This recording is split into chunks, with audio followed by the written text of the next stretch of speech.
தமிழக முதலமைச்சர் ஜெயலலிதா உடல்நலம் பெறவும் அவரது உடல்நலம் குறித்த செய்திகளை தெரிந்து கொள்ளவும் அதிமுக தொண்டர்கள் அப்போலோ மருத்துவமனை வாயிலேயே கடந்த சில நாட்களாக முகாமிட்டுள்ளனர். அப்படிப்பட்ட தொண்டர்களில் மாற்றுத்திறனாளியான மணிவண்ணனும் ஒருவர். அவர் குறித்து பார்க்கலாம். கடந்த மாதம் 22ஆம் தேதி அப்போலோ மருத்துவமனையில் அனுமதிக்கப்பட்ட முதலமைச்சர் ஜெயலலிதாவின் உடல்நிலை பற்றிய தகவலை அறிந்து கொள்ளும் ஆவலுடன் பல்வேறு மாவட்டங்களிலிருந்து அதிமுக நிர்வாகிகளும் தொண்டர்களும் வந்த வண்ணம் இருக்கின்றனர்.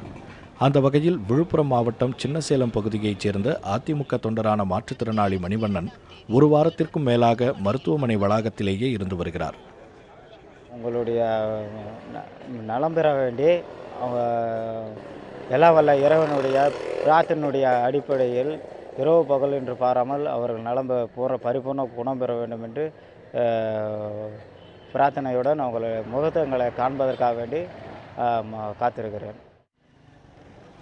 எதையும் பொருட்படுத்தாமல் இரவு பகலாக மருத்துவமனை வளாகத்தில் காத்திருக்கும் மாற்றுத்திறனாளி முதல்வர் பற்றி மருத்துவமனை நிர்வாகம் தெரிவிக்கும் செய்திகள் ஆறுதல் தருவதாக கூறுகிறார்.